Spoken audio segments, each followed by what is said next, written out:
Something massive just shifted in the Middle East, and if you're not paying attention, you're already behind. Israel has drawn a hard line. Hezbollah must be disarmed, not negotiated with, not managed, disarmed. And if Lebanon refuses, or more accurately, if Lebanon can't, Israel is making clear that the consequences will be severe, structural, and lasting. This isn't a press release. This isn't diplomatic noise. This is a sovereign nation publicly redefining the terms of regional security, and doing it loudly enough that Washington, Tehran, Riyadh, and every power broker in between had to stop and listen. Here's what makes this moment different from every other warning Israel has issued over the past 2 decades. The context has changed. The global order has shifted. The old rules, where Hezbollah operated as a state within a state, armed by Iran, tolerated by Beirut, and quietly accepted by the West, those rules are being torn up in real time. And the question that nobody in mainstream media is asking loudly enough is this: who actually has the power to enforce what Israel is demanding? And what happens to Lebanon, a country already on economic life support, if no one does? Let's go back, because this story doesn't start with a warning. It starts with a pattern. And once you see the pattern, you can't unsee it. Hezbollah didn't just appear one day with rockets and a flag. It was built deliberately, methodically, over decades, with Iranian money, Iranian weapons, and Iranian strategic intent. When Israel invaded Lebanon in 1982, Iran saw an opportunity. They sent Revolutionary Guard forces into the Bekaa Valley, and what grew out of that moment was not just a militia, it was a parallel government, a social services network, a military force, and a political party all wrapped into one organization. Hezbollah became so embedded in Lebanese society that removing it became, for many international observers, nearly unthinkable. You can't just pull a thread that deeply woven without unraveling the entire fabric. But Israel has always seen it differently, and that difference in perspective is exactly what has driven 40 years of conflict, miscalculation, and unresolved tension between these two borders. Israel's position has never been subtle. From their vantage point, allowing a heavily armed Iranian proxy to sit on their northern border is not a political inconvenience. It is an existential threat.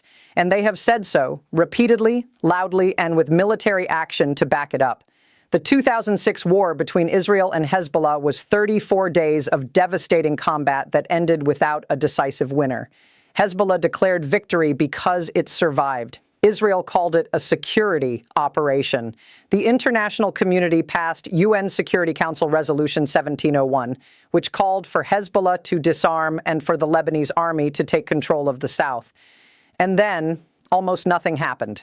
Hezbollah didn't disarm. The Lebanese army didn't take control in any meaningful way. And the International Monitoring Force, UNIFIL, set up to observe the ceasefire, watched from the sidelines as Hezbollah quietly rebuilt, rearmed, and expanded. That resolution, 1701, is now almost 20 years old, and it has never been fully implemented, not once. So when you hear Israeli officials today issuing warnings about Hezbollah's disarmament, understand that they are not introducing a new demand. They are returning to an old one that the international community made a promise about and then failed to keep.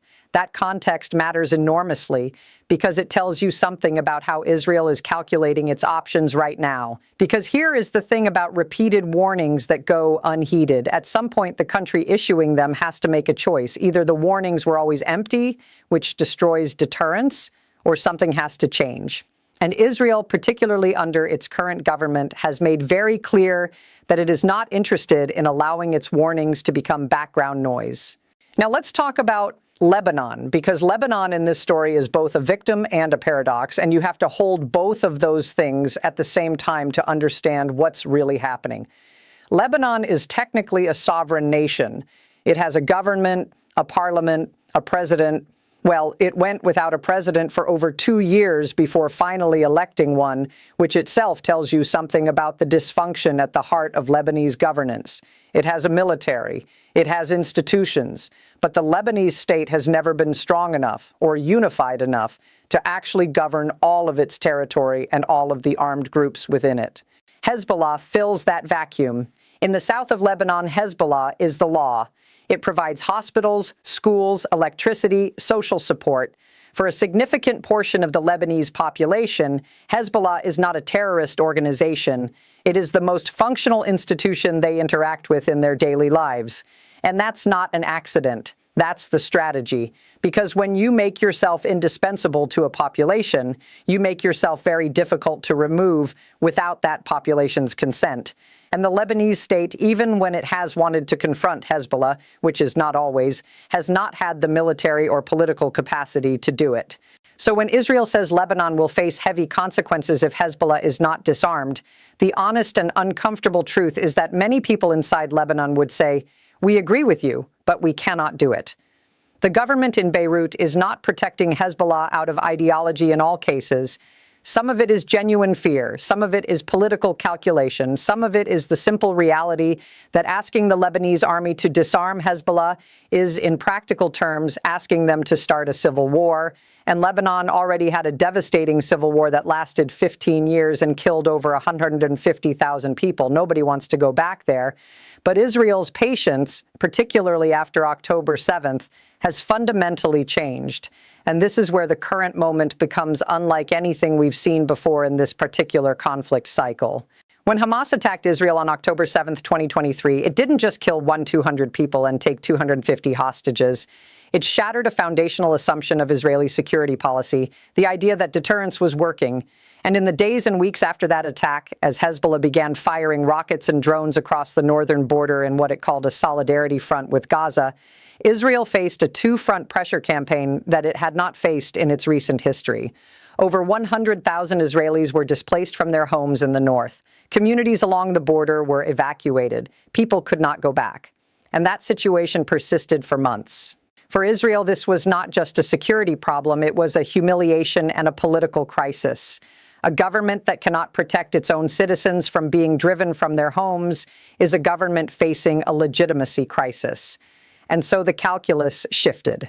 Israel made a decision, which it has now acted on dramatically, that the situation in the north had to change and that it was willing to use a level of military force that the international community might find uncomfortable to change it. The Israeli military campaign against Hezbollah that escalated in late 2024 was not a limited operation. It was a systematic, high-intensity campaign designed to degrade Hezbollah's military infrastructure in ways that had not been attempted before. Hezbollah's top leadership, including its Secretary General Hassan Nasrallah, was killed. Its command structure was disrupted. Its weapons depots were struck. Its communication systems were penetrated in ways that suggested a level of intelligence penetration that Hezbollah had not anticipated. And Hezbollah, for the first time in a long time, looked genuinely weakened. And that weakness is the context for Israel's current warning, because Israel is essentially saying, we at Dakar, we have done what no one thought we could do. We have degraded Hezbollah to a degree that creates a real window. And in that window, we are demanding that the disarmament that the international community promised in 2006 actually happen. Because if it doesn't, if Hezbollah is allowed to rebuild, rearm, and reconstitute, then Israel will have won the battle and lost the strategic outcome. This is where the United States enters the picture in a way that is deeply complicated and not entirely comfortable to examine. The United States has been a central player in Lebanese politics and in the Israel-Hezbollah dynamic for decades. American administrations have consistently supported Israel's right to defend itself. They have also consistently called for Hezbollah's disarmament. They have provided aid to the Lebanese army specifically to build up an alternative security institution. And yet the outcome, a heavily armed Hezbollah sitting on Israel's border, remained unchanged for 40 years. Part of that is the complexity of Lebanese politics. Part of it is the difficulty of confronting Iran, which is Hezbollah's ultimate patron and supplier. Part of it is the reality that American policymakers have often had competing priorities: the Iran nuclear deal, relationships with Gulf states, the broader Middle East peace process that made a direct confrontation with Hezbollah's existence politically costly. But something has shifted in Washington's posture as well, and it's worth paying attention to because it explains why Israel feels emboldened to issue these kinds of ultimatums right now. The current American administration has taken a significantly harder line on Iran and Iran's proxies than its immediate predecessor. There is less appetite in Washington for the kind of diplomatic patience that characterized previous approaches. And Israel knows this. Israel is operating in a window that it believes, rightly or wrongly, may not stay open. Now, here is the part of this story that most people in the United States are not getting from their regular news consumption, and it is arguably the most important part. The question of what happens to Lebanon, to ordinary Lebanese people, if this goes wrong, is devastating to consider, but it has to be considered. Lebanon's economy collapsed in 2019. It was already one of the worst economic collapses of any country in modern history outside of wartime. The Lebanese pound lost over 90% of its value. The banking system froze. People's life savings evaporated. There was a port explosion in Beirut in 2020, one of the largest non-nuclear explosions in human history, that killed over 200 people, wounded thousands, and destroyed a massive section of the capital city. The country has been in political paralysis, economic ruin, and institutional collapse for years.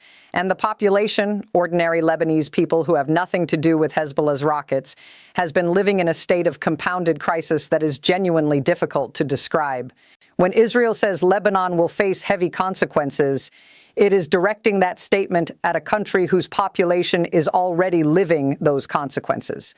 A country where the middle class has almost entirely emigrated, where hospitals are running without basic supplies, where electricity comes on for a few hours a day in many areas, where an entire generation of young Lebanese people has grown up knowing nothing but crisis and is desperately trying to leave.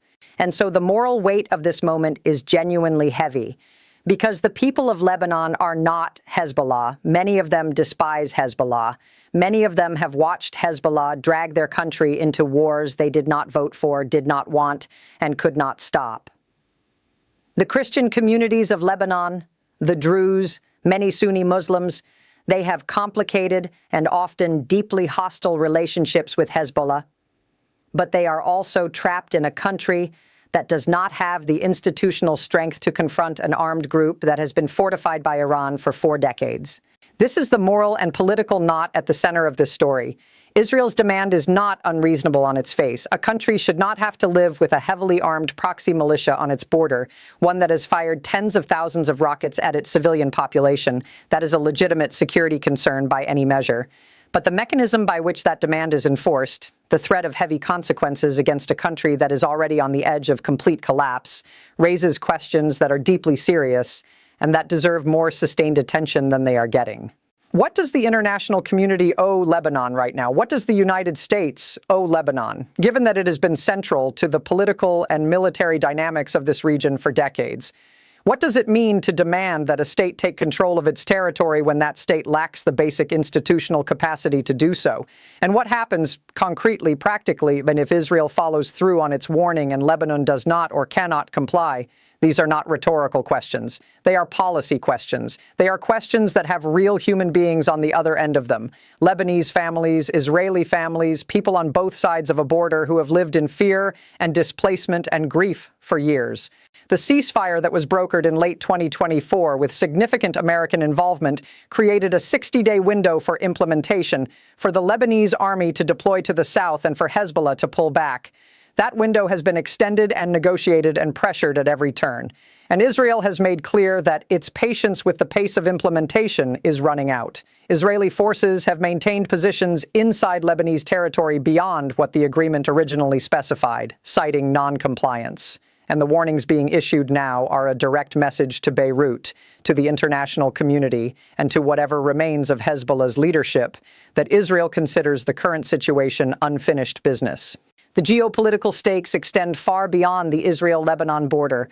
Iran is watching this very carefully because Hezbollah has been Iran's most important strategic asset in the Arab world. It has been the forward deterrent, the threat that Iran could point to and say, if you attack us, we have options. With Hezbollah significantly weakened, Iran's strategic position in the region has shifted. And that shift has implications for every other calculation being made in the Middle East right now. For the Gulf states, for Turkey, for Russia, which has its own interests in Syria and the broader Levant, and for China, which is increasingly involved in Middle Eastern economic and diplomatic affairs. The global power structure is not static. It is being renegotiated in real time, And the Israel-Hezbollah dynamic is one of the places where that renegotiation is happening most visibly and most violently. When you watch this story unfold, you are not watching a local conflict. You are watching a stress test of the entire post-Cold War regional order in the Middle East. You are watching questions about who enforces international resolutions, who protects civilian populations, who gets to define what a legitimate security threat is, and what a legitimate response to that threat looks like. All of those questions are live and in play right now. And the United States, whether it wants to be or not, is at the center of it. American weapons are being used. American diplomats are involved in the negotiations. American credibility is tied to outcomes in ways that will matter for years. How Washington navigates this, not how it balances its commitment to Israel's security with its stated values about civilian protection and state sovereignty, will shape not just what happens in Lebanon, but how the world reads American power and American moral leadership for the decade to come. That is what is actually at stake in this warning that Israel has issued. It is not just about Hezbollah's rockets. It is not just about a ceasefire timeline. It is about what kind of world order is being built in the rubble of the old one, and who gets to have a say in what comes next.